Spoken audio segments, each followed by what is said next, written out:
Welcome to Brain and Vat. We are delighted to be joined by Sarah Malanowski, and we're going to be talking about video games. Sarah, would you like to start with a thought experiment? Sure. So imagine that you have a friend who's gotten really into a new hobby, and it seems like they really enjoy it. So not only do they spend several hours a week doing this hobby, imagine they also spend a lot of time thinking about it and talking about it to you. And now, because they're spending so much time on this new hobby, they also are spending less time on other things they used to like, but they're totally fine with this because they're really into this new thing. And they said they're making a lot of new friends at this hobby, and their new friends are really into this hobby. And your friend seems to really enjoy doing things with these new friends. They're spending a lot of money on this new hobby. Not a lot, but they're spending money on this hobby. But they think that that's okay because it's worth it to them because they're getting so much out of it. And so you ask your friend, all right, what's so great about this new hobby? Why do you like it so much? And they say, well, I find it fun and enjoyable. It provides me with a way to relieve stress after a tough day of work and school, and that's something that I think we all need. It's also providing me with a lot of social connections. All my friends are like having families and whatever. This is providing me a way to meet people. These people enjoy doing the same activity I do, and these people are really interesting, and I'm enjoying that. And it's also a challenging hobby. So it's something I can really work on. I can improve my skills. I can make progress in it, and I can actually grow within this hobby. And because I find it challenging, I actually feel good about myself. And when I can stick to it and overcome these challenges, even though it's difficult, improve my skills in order to get to a new level of this hobby, that feels good. It gives me goals to work towards. This gives me purpose. It gives me confidence because it demonstrates to myself that I myself am able to persist and do what it takes to overcome difficult challenges. And that's really worthwhile to me. And so my question would be, do you think that this hobby has made your friend's life go better? Is it something that is adding value to their life? So it seems to, right? So the intuition, I'm guessing, is yes. It's enriching your friend's life. It's giving him a wider social network. It's giving him self-confidence. It's challenging his mental acuity. Yeah, it sounds like a good thing, right? Yeah. Yeah, I think a lot of people are going to agree with that. And so now I want to contrast that with a real testimonial. I'm going to read like quotes from it. And so this is about gaming, and this is from a guy named Cam. So Cam describes his real life situation as such. So he says, I was a fairly normal kid. I was happy. I was smart. I had friends. But this then changes for him in eighth grade when he describes how he starts to be intensely bullied. And so he says, every day during lunch hour, kids would chase me around the school trying to put me in a garbage can. I would kick and scream and squirm and do everything in my power to avoid this happening because otherwise I would be humiliated. Life on my hockey team wasn't much better. And after a game, we all got on the team bus to head home. And for the entire hour, I laid at the back of the team bus in fetal position being spit on. What these experiences did was cause me to isolate myself away. I didn't really enjoy going to school much anymore, and hockey wasn't much better. The less I went to school and the less I went to hockey, the more I played video games. They were a place for me to escape, a place I had more control over my experience. I didn't have to worry about kids bullying me online because if they did, I could just block them, move to a different server, or play a different game. Eventually, I dropped out of high school and retired from hockey, the game I loved more than anything else. For the next year and a half, I was depressed, living in my parents' basement, playing video games up to 16 hours a day. So then he goes on to describe, how he kind of overcomes this video game, what he'll describe as an addiction. And then reflecting on this whole like situation he was in, he describes four primary reasons he was drawn to gaming in the first place. And so he says, what I discovered was that there was four main reasons why I played. It wasn't just because games were fun, but because of these specific reasons. One, temporary escape. So with games, I could escape. When I was feeling stressed or needed a break from the day, I could just game and forget about the situation. Two, social connection. Gaming is a community, and it's how you interact with a lot, if not all of your friends. It's where you feel welcome and safe. Because I was playing with friends, I didn't feel like I missed out on being social by staying in on a Friday night because I was being social. I was gaming with my friends. The third reason is constant measurable growth. So games give you a feedback loop. You get to see growth and progress, and it happens immediately. So he says, today I DJ and I surf, and both of these fulfill the same basic need for constant measurable growth, but it's much harder to see my progress because I don't have a scoreboard. And then the fourth reason he gives for why he was drawn to gaming is the challenge or sense of purpose that games give. So he says games give you a sense of purpose, a mission, and a goal to work towards. And they're specifically designed this way. You always know what the next thing is, and you know what you need to do. You have to beat this boss, get this weapon. If you don't have a sense of purpose outside of games, they'll provide it for you. So now I would ask, well, what do you think about Cam's hobby? So Cam's hobby here is gaming. Is this something that was making his life go better? So I take it that our intuition is no. It's an addiction. It's something he had to work towards stopping. So I take it that the answer is no, but you're pointing out there's parallels between the two cases, strong parallels. And in the one case, it's very good for the person's life. In the other case, it's not. So here's one theory, a pre-philosophical theory that hasn't been thought through, an idea that I can float by you, is the one involves social connection with people in person, so IRL, in real life. It involves physical contact with a physical feedback loop. So when you do something that other people enjoy, you see them smile, people pat each other on the back. It's a physical connection. Whereas in the gaming case, you're isolated physically in your basement, just playing. And I take it that difference in physical connectivity can make a huge difference to how the brain interprets that interaction with others.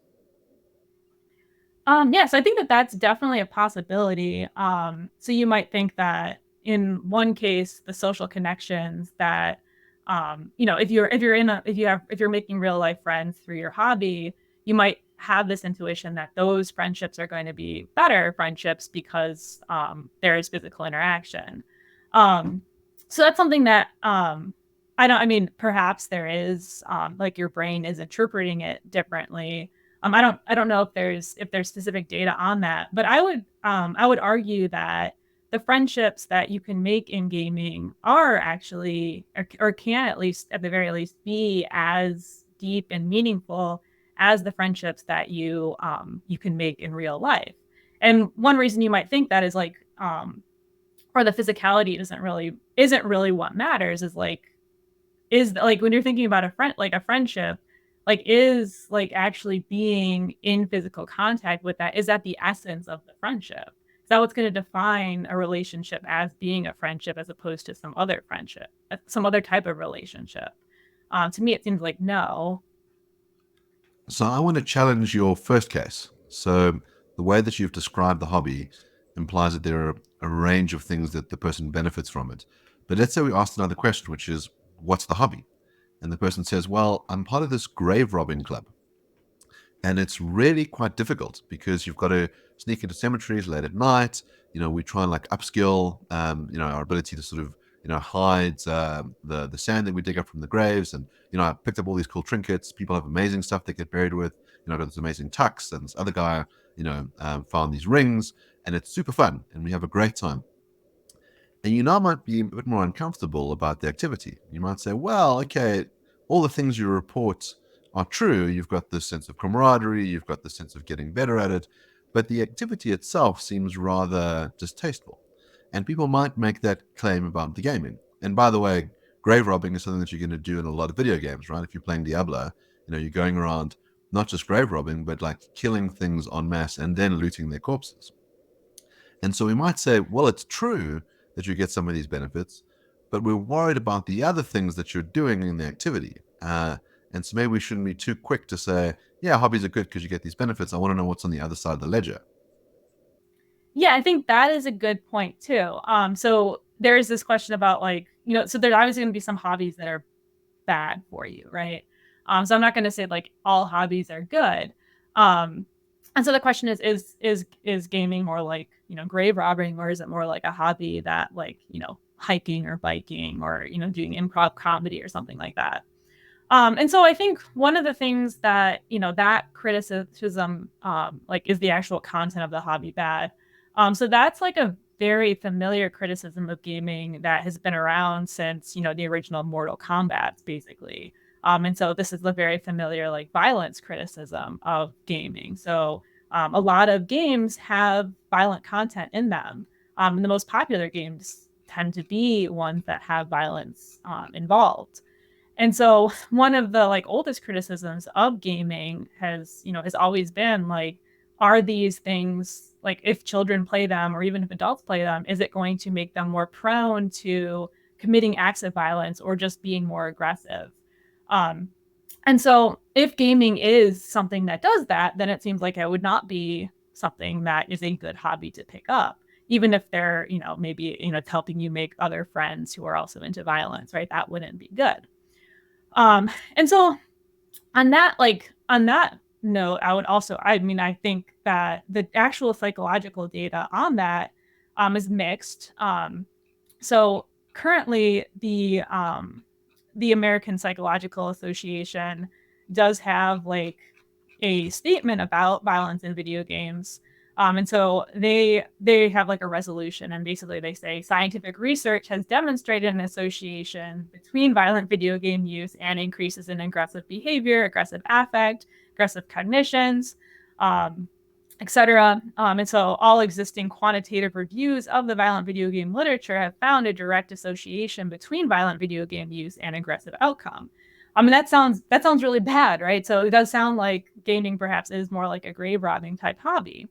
But this is something that we talk about in the book. And it turns out, like, if you actually look at that, like the data that's being used, it's actually really hard to demonstrate that gaming is a hobby that like is actually bad, like morally bad, or it's like making you into a morally bad character. Um, so one, like establishing that causal link between gaming and violence is very tricky. So you can't run like actual experiments that are going to make people more aggressive because that would be totally unethical.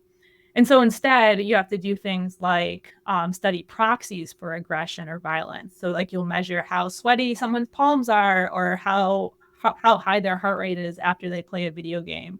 Or this is a great one. You you have them play like a violent video game, and then you see how spicy of a hot sauce they mix for somebody else. And so the idea is if you mix a really spicy hot sauce, that's kind of like an aggressive act.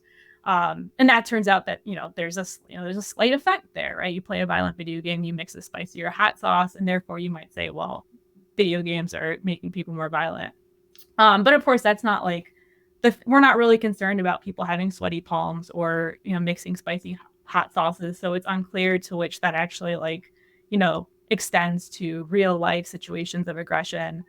And I think there's a bigger problem of like video games are not like a monolithic thing. So it's not like we group video games in terms of content by like, oh, I like the violent video games, right? Nobody says that. People like video games because of their play style. Like they might like first person shooters, or they might like RPGs, or they might make like puzzle games. And so it's like usually gameplay mechanics that is how we categorize video games. And most video games across all mechanics are going to have some type of violence, and it's unclear like what type of violence we should actually be concerned with. Like, do we care about Pokemon like using the move guillotine? Like, is that violent? Is it violent if you are if you're like killing people who are invading the world and want to like take over? Is that violence, or is that just fantasy, like getting revenge on people? Is it a matter if it's you're playing against other players or against like stupid NPCs that aren't even human like? Like none of these are ever defined in those studies, and so I think all of that matters. And so yeah, it's hard. Like I don't know. So gaming, like saying gaming as a hobby is like grave robbing. Gaming just is too broad of a category to really like say anything about the actual content of gaming being bad as a hobby. Maybe there's an important disanalogy between the two cases. So the disanalogy might be the amount of time spent on each. So I take it that if you've developed a hobby in real life where you see your friends often, let's say, for example, it's table tennis. So you start playing table tennis versus playing 19 hours a day of games, which, if I remember correctly, that's what Cam was doing. It would be very hard to play 19 hours of table tennis a day. And that might be a significant difference. The issue might not be the gaming, it's that there's too much of it. It might be that gaming is so accessible as a hobby. It's something you can do so easily from the comfort of your own basement or living room or wherever you are. And you need so few other things in place to make it happen that you can do it all day. Whereas the table tennis, you have to go to a place that has a table. You've got to find someone to play with. They've got to be available. You're not going to find that 19 hours a day, except in New York, they have 24-hour table tennis clubs. So I guess you could do it. But if you really push that example and you see someone who plays 19 hours a day of table tennis, you might say to them, okay, hold on, maybe this isn't healthy for you unless you're training for the world championships, whereas the gamers could play 19 hours a day without training for something serious, for some competition. So it does seem like there's some important disanalogy there, and it could be that gaming in itself is not a bad thing, especially given that it has those 4 features that seem very positive. It could be just the amount of it that's the issue. So it is, so it's definitely true that I think anytime someone is doing, 16 hours of one activity in a day, and it's, not because it's like part of their job or whatever, there's going to be something concerning, especially if it's like at the cost of other life responsibilities that they have, right? So Cam drops out of high school, and it's obviously not good. And so you might be tempted to call anything that you're doing to that amount addictive, if somebody is doing it that amount. But so addiction is a clinical diagnosis. And what's I think interesting about gaming is that it is being considered to be an actual clinical diagnosis. And so when it comes to substance abuse disorders and addictive disorders, historically, substances were what was in that category, right, in our diagnostic statistical manual. So officially, you'd be addicted to alcohol or opioids or whatever. And so very recently, there's been a switch to include behavioral addictions. But notably, there's only 2 behaviors that have actually joined the actual clinical diagnosis of addiction, and that's gambling and gaming. And so gambling seems to be, that does seem to fit the addiction model very well. Gaming, I think, is a little bit more questionable. So why is it the case that gaming gets to fit into gets to get grouped under the addiction category? And so it is true that gaming is very widespread, and we do see we do see a lot of people having problematic relationships with gaming. And so of course that's drawn the attention of a lot of people. And there's even there's sometimes you'll see in the news these extreme cases of usually young adult men in Southeast Asia playing in internet cafes that will just die while they're because they've just been sitting at their computer gaming for 24 hours plus. And so there's these rare cases, and then that always brings attention to this idea of gaming addiction. So for any other hobby you might want to if somebody's doing it for 16 hours a day, you might call it addictive, but nobody's proposing that table tennis addiction be part of our official clinical diagnosis, that it be included in the book. And so I think one interesting question is why gaming? Why are we so concerned about gaming? And it might be because there is just the amount of people who appear to be addicted to gaming is just so large. But I think another issue might have to do with maybe just the stigma about gaming as a hobby. It being something that is not actually able to add value to people's lives. And so if you think about the other addictions like drug addiction and gambling, no amount of you doing heroin or you're gambling, that's never going to make your life go better. I mean, it might temporarily win a lot of money, but you consistently engaging in gambling behavior is not going to make your life go better. And so I think that gaming is importantly different from substance use disorders and gambling as an addictive behavior, because it does seem like gaming can make your life go better. And even Cam, who is a gaming addict and who encourages people to to identify their gaming addiction and try to overcome it. And he himself claims to be his life is better now that he's not gaming. Like he himself is like saying like, well, here's these good things that gaming did for me. And so I think that there's an important disanalogy when it comes to gaming, like thinking about gaming, whether it should be considered something that is addictive versus the other things that are addictive, and that gaming can have positive benefits on your life. Um, and if you notice that like the whole reason Cam gets kind of drawn into gaming is because his life isn't going very well, right? He's experiencing all these problems in living. And if you look at the other testimonials on that site and just like you listen to other people who claim to have gaming addiction, they often tell a very similar story that like, they're being bullied or they just feel like their life isn't going well. And so they escape into gaming. But it seems like there are like benefits they're getting out of gaming that can, and it seems like it's at least in principle possible that gaming can help them overcome the problems in living that they're having, right? So if it is the case that like you are socially isolated in real life, if you're making friends, if gaming is giving you a platform to make friends, make social connections, that seems like that's making your life feel better. If it is the case that like you're like in a situation where you're like really poor and you don't have a lot of opportunities to like advance yourself in real life or have like meaningful accomplishments in real life, gaming can give you like you're not going to be able to get out of that situation very easily in real life, but in gaming like you can increase your confidence, you can improve your skills, you can be like a a leader in a game, right? Whereas in real life, your situation might preclude you from being able to do that. And so gaming does provide values. I think that the other things that are grouped in with addiction just can't. So there's a great line in Trainspotting that says, "We wouldn't do heroin if it wasn't fucking fantastic." Like the reason why people gamble, it feels wonderful to win. There's clearly benefits to being a junkie and gambling, as there are in gaming. The question is whether overall they're good for you. And that sounds like it's going to be highly fact dependent. So there's certain professional gamblers who make a very good living, who love their lives, and have full lives in other ways. Doesn't take up all their time. And there might be occasional drug users who really enjoy that experience and the camaraderie and being part of that community of other drug users, and they have these full rich lives.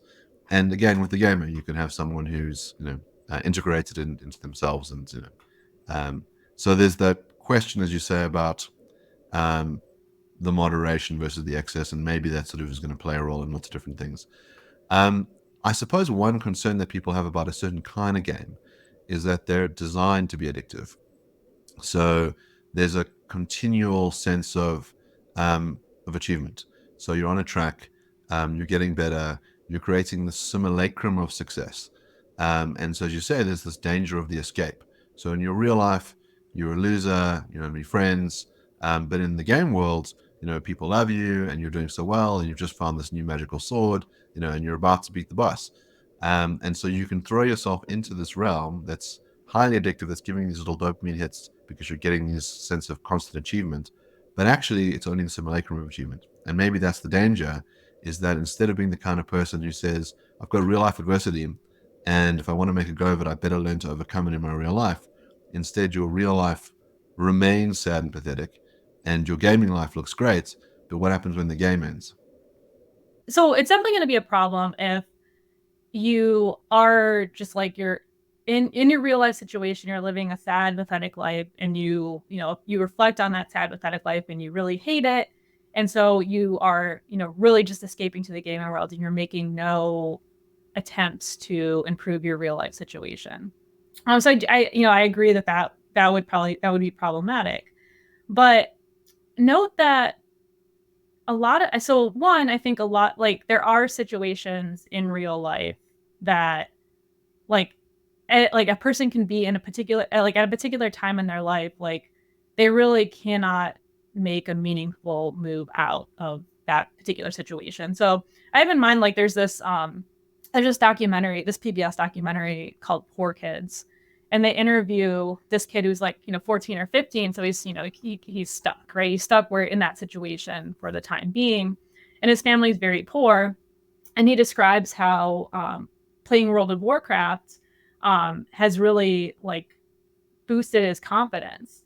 And he talks about how like in real life, like he's everything about his life is like bad comparison to everyone else, and people make fun of him for like not having all the stuff that the richer kids do, whatever. But like when he goes to World of Warcraft, he's like really cool and he's really good at that game, and it's clear that like that is like he's proud of that, and that's something he can be proud of, and I think that's something he should be proud of because World of Warcraft is difficult. So I'm a World of Warcraft player myself, and like there are like challenges you have to persist and overcome, and I think that that is something like you are developing your character in doing that, and you should be proud if you are making those improvements.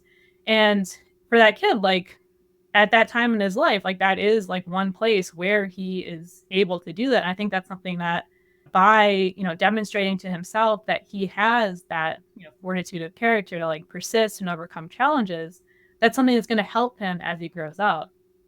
So I think that there's those cases where like you really are in a spot where you can't make improvements in your real life. um and then I do think that like the things you do in the game, like those aren't like I just you said they're like simulacrum, but I don't think that they purely are.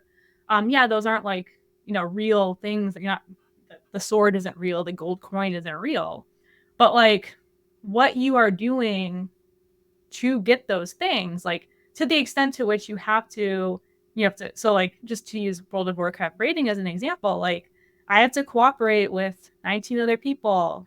I have to make sure that I don't like fly into a rage when other people make mistakes and wipe their raid. These things like to kill a boss, that it can take months.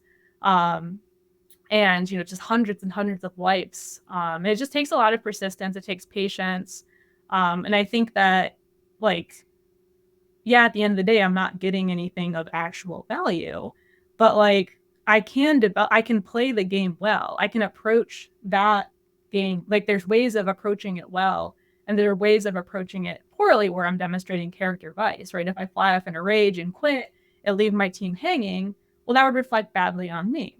But if I, persist and I help people out and I'm patient, well, I'm developing my own good character traits. And that's real. Like that is me. So I don't think it's purely just, simulacrum. So I've got two questions. The one is, given all these wonderful benefits to gaming, why the stigma, firstly? And a related question is, do you think the DSM has incorrectly classified gaming as a potential addiction? So I'm really not sure why the stigma. What's actually kind of interesting is, so some people, so when I've given like talks on some of the content of the book, um, some people say that there isn't a stigma anymore. Like, there's one thing that we talk about in the book that's, a lot of people think that gaming is like a waste of time or it's a childish activity. And I've had people say, well, no one really thinks that negatively of gaming anymore. But I don't know. So I do think that there still is a stigma. So I think like, if you were on like you're making like a dating profile or whatever, and you're not trying to attract just gamers in particular, I think that you're probably not going to put gaming as one of your hobbies like on your dating profile, and I think that demonstrates that there's some sort of stigma attached to it. It's not something that a lot of people are proud of or proud to bring up, if they don't already know that the other person's a gamer. um, I don't know why that stigma is there. It might just have to do with like the fact that it was like, computer science nerds were the first people who were into gaming or whatever. Yeah, I'm not entirely sure. There's the famous South Park episode, Make Love Not Warcraft. You know, shows that like I don't know if you've ever seen it, but like they have like the stereotypical gamer. He's like dirty and he lives in a basement and he's just like real gross. And I think that is like still that is like the stereotype. I don't know why, like where it comes from, but I think it's there. Um so Yeah, so I don't really have any enlightenment on that, where it comes from. As to whether or not like it should be in the DSM under addiction, um, I'm gonna say no. I mean, so I'm not a psychologist, right? I am a philosopher, so I'll put that put that warning out there. But I don't, as like a philosopher of cognitive science, I don't think that it should be classified as an addictive disorder. Um, so I think that I definitely think that you can have a problematic relationship with gaming for sure. I don't think addiction is the right framework to classify what the problem is. So if you actually look at the diagnostic criteria for internet game, so the proposed diagnosis would be internet gaming disorder. So it's not currently in the DSM-5, it's listed as a condition for further study, which means it's not yet in the main text, but there's like enough evidence to think that it's possibly a real disorder, but we need more like data to figure out like, how exactly it should be diagnosed or whatever. And then in the International Classification of Diseases, which is what the World Health Organization puts out, it is the internet gaming disorder is actually in it as an official diagnosis. But in the DSM, if you actually look at the criteria, it basically just follows the criteria for diagnosing an addictive disorder. And so I'll just read to you what the criteria are. So one is preoccupation. So you spend a lot of time thinking about gaming or planning out when you can play again. Two is withdrawal. So you experience unpleasant symptoms when you can't game, like feeling anxious or sad or irritable. Tolerance is that you need to spend increasing amounts of time engaged in games, play more exciting games, and or purchase more powerful equipment to get the desired effect. 4 is loss of control. You have tried to reduce the amount you play, but have been unsuccessful in doing so. 5, give up other activities. So you lose interest or reduce participation in other hobbies because of gaming. 6 is continue despite problems. So you continue gaming despite being aware of the negative consequences it's causing you, like neglecting important duties or losing sleep or being late to work, etc. 7 is deception. So you lie about or try to hide how much you game. 8 is escape. You use games to forget about personal problems or relive negative moods. And 9 is negative consequences. So you risk losing significant relationships and opportunities because of gaming. And so if you experience 5 or more of those symptoms within a past year, you can be diagnosed as having video game addiction. And so if you actually like think about those criteria, some of them just don't really make sense. So preoccupation, for example, so spending a lot of time thinking about gaming. Well, you can do like any hobby, you're gonna be preoccupied with, right? Just because you're interested in it, you're gonna spend a lot of time thinking about it, right? So it doesn't seem particularly problematic. Giving up other activities also, like, yeah, this is your new hobby. Of course, you're gonna spend more time on it. The withdrawal and tolerance conditions are very puzzling. So withdrawal and tolerance are, obviously things that are designed to work with a substance use disorder, right? So they are tied to physiological effects the brain has and the body has to drugs, right? So when you withdraw from drugs, like it's because your body has gotten used to having a certain baseline of the drug in the system. And when you don't have that baseline level of drug, like you just feel physically terrible because of it. And then tolerance is just like needing more because your body has like adjusted to a new baseline. You need more and more doses of the drug to get the same effect. So with gaming, like there just isn't a natural way of like thinking about doses of gaming or withdrawing from gaming in the same way, because it's not like the games are binding to receptors in your brain or anything like that. And so that's a very awkward fit. And then the other, some of the criteria are problematic, but the other ones just don't seem to either just like are an awkward fit or just aren't just like the natural thing that comes along with having a new hobby. And so I think like the better way to think about it is like it's not the game itself. Again, that's the problem, right?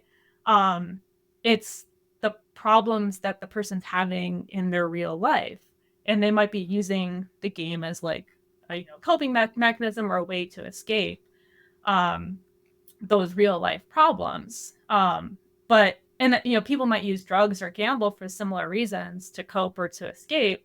But again, like unlike drugs or gambling, games can actually help you in whatever problems and living that you're having, right? If your problem is that you're being bullied, well, gaming can help you make friends and help show that like people like you and help you develop those social connections. Whereas I think that's like it's a very important analogy, and I think that by grouping gaming in with the other addictive disorders, like it's making it seem like it is the game that is the problem, when I think in a lot of cases it's not the game itself that's the problem, and it would be better whatever's going on with that person to make them game excessively. Like there's going to be better ways of treating them, and in fact you might think that like if gaming is something they truly are like passionate about and interested in, a better way of treating them might be to like lean into that interest. And like if that's something that's like giving them confidence and that's something that they're enjoying, like instead of just like, having them quit the game, if it's not the game itself that's the problem, if it's like these other issues in their life, like actually like leaning into what they are good at in the game or what engages them in the game could perhaps help translate to like what could help them in real life as well. So earlier on, you drew a distinction between different kinds of games that you could have. And you mentioned that there's different kinds of mechanics involved in games and different kinds of things you could be involved in. And so when we're evaluating the worth of games, you say it's a weird conversation to have to use such a broad umbrella category. So Jason and I, at least once a week, will meet to play board games. And we have friends who will insist on always playing an entirely new board game. And there's an enormous benefit in doing something like this, which is that you have to learn a very complicated rule set. You wind up picking out generic mechanics that you can use in other games. You learn how to learn. It's social, so we're sitting in front of each other. Jason gets to watch me cry when he beats me. That's part of the joy of it. And it's very useful for what I do for a living, which is that I'm a lawyer. So learning complicated rule sets on the fly is a very useful thing to do. And having that sense of competition is useful, and maybe sometimes some games are cooperative. We're all doing this together. The kind of kinship you can have. Some games are short, some games are very long. You can play over a year and a half, others are 5 minutes. But I wonder about whether we think certain kinds of content in games we should be concerned about. So imagine you've got the simulation kind of games, and you're saying, well, here's people who are uncomfortable in their ordinary lives, and wouldn't it be wonderful if we give them the opportunity to play with that stuff in a game state where there's no actual consequence. So if you kill someone in a game, it doesn't matter. No one's actually dead. You kill someone in real life, it's a problem. So let's say you had a dating game, and for the person who's socially awkward, they're uncomfortable going on dates, you have this possibility of dating simulation games. And let's say in the dating simulation games, they do things that we would think of as being terribly immoral in the real world.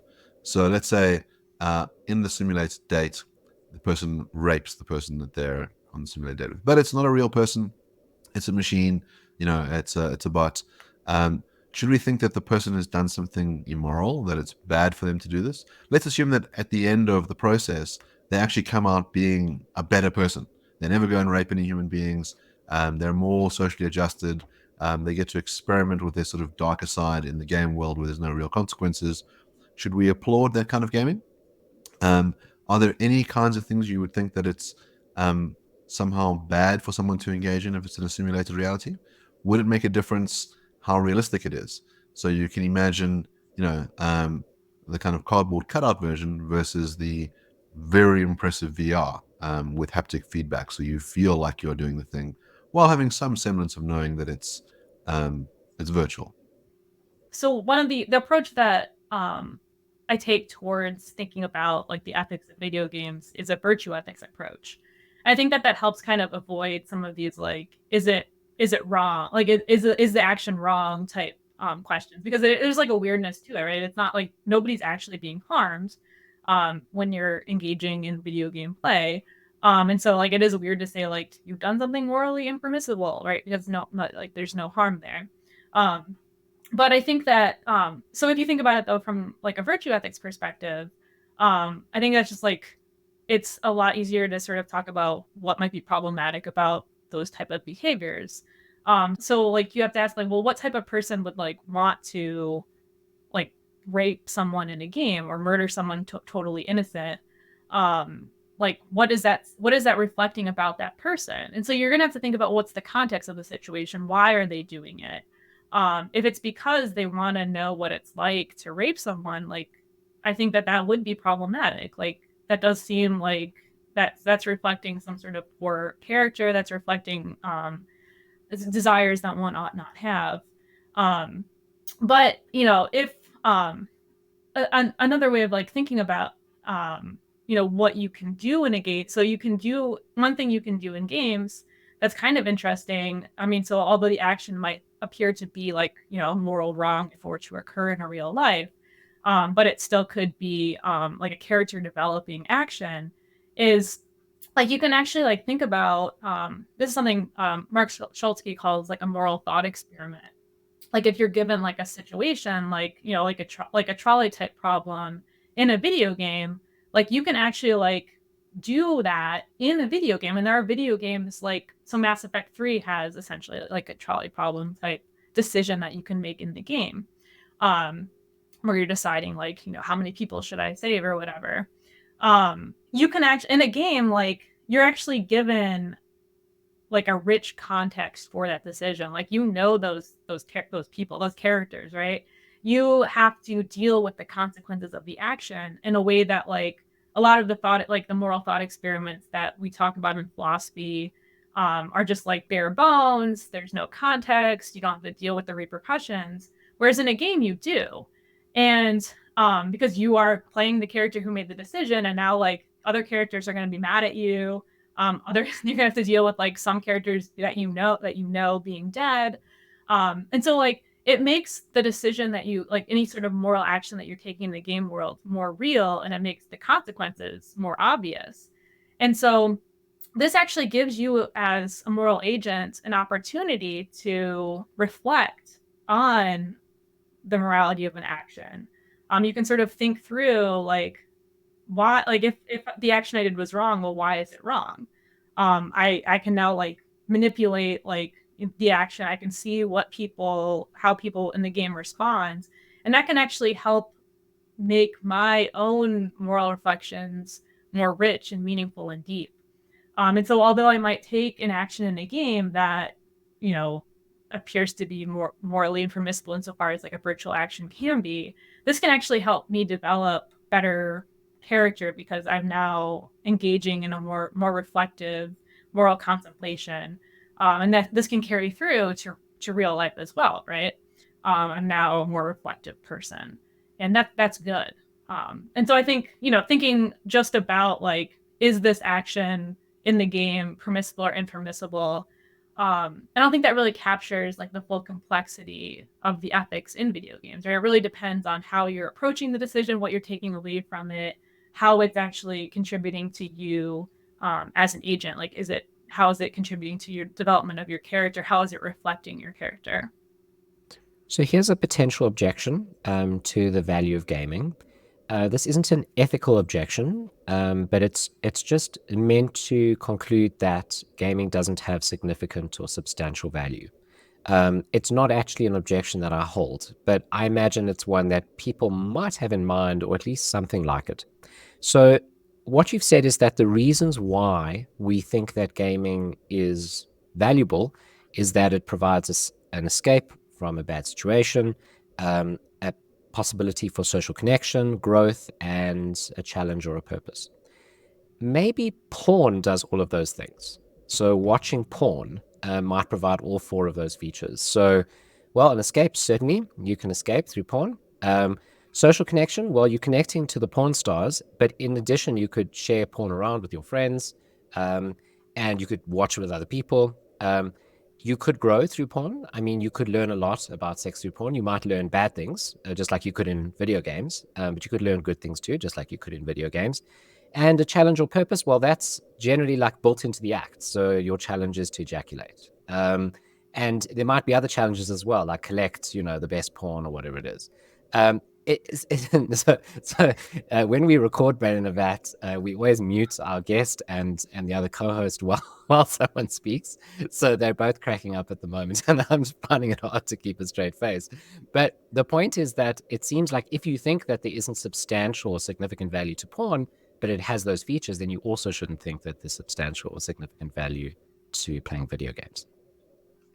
Yeah, I guess I would question to what extent watching porn is helping you build character in any like virtuous character.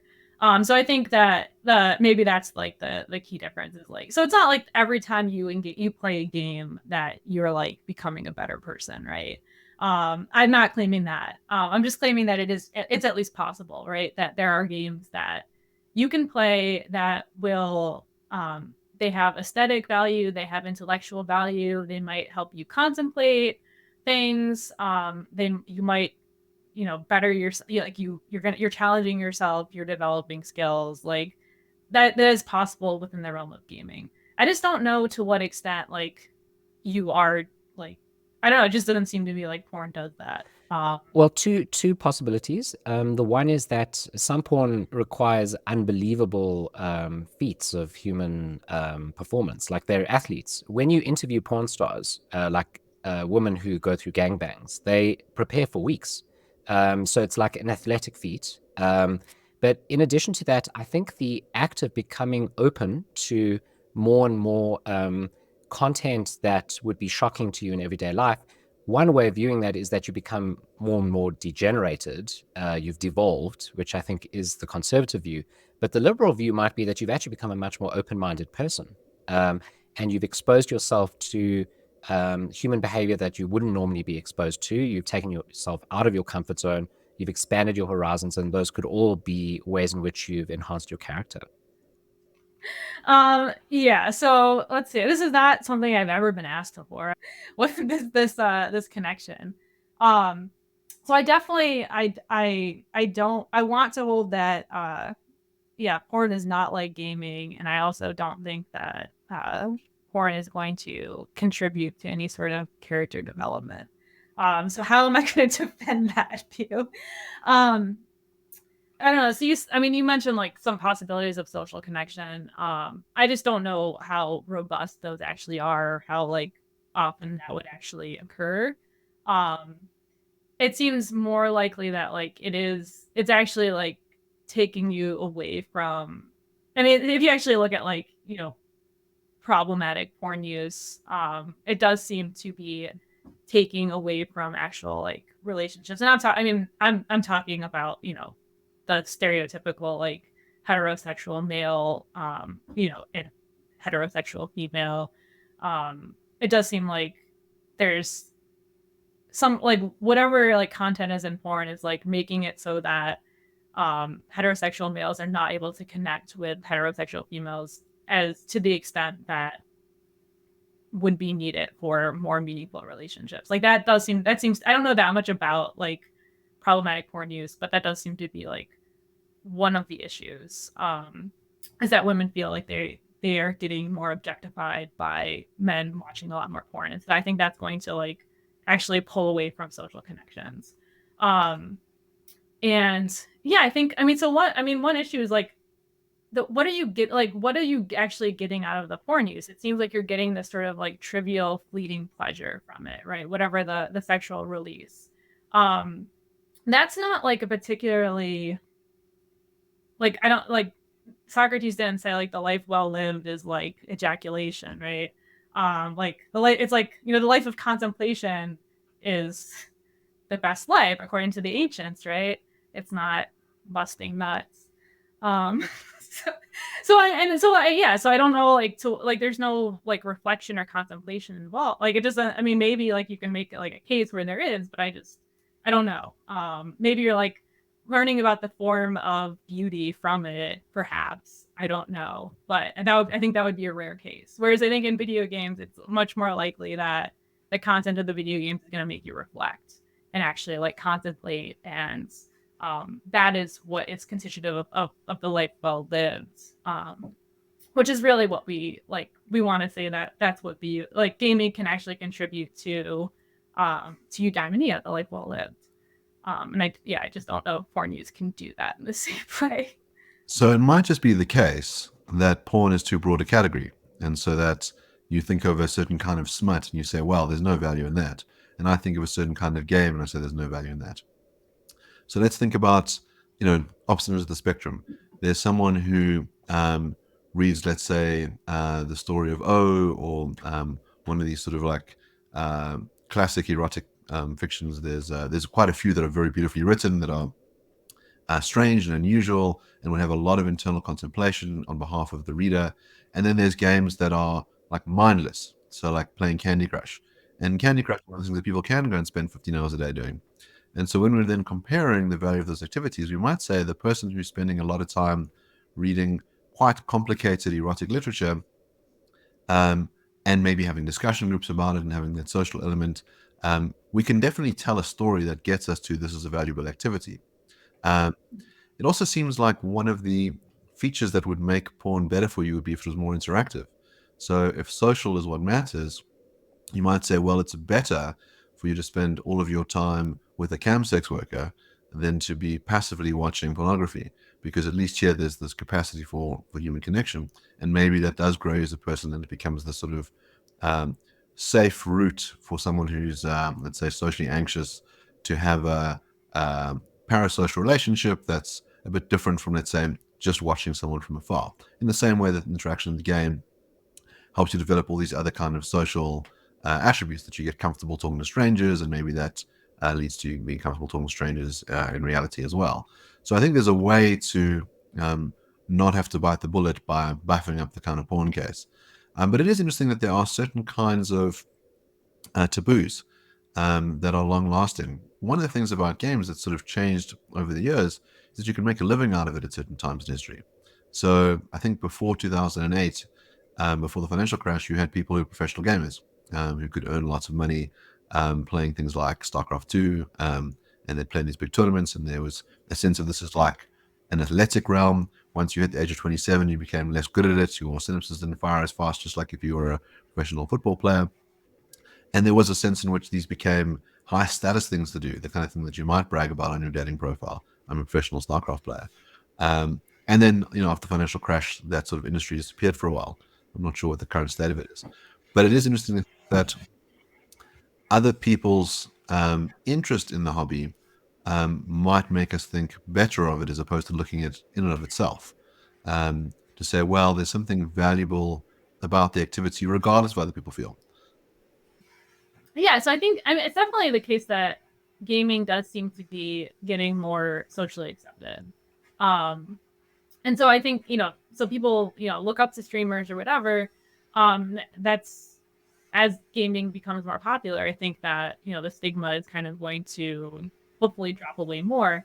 And then at the other side of the coin, though, is that if this gaming addiction narrative kind of becomes more prevalent, I think, the dangers of video games are always kind of looming in the background.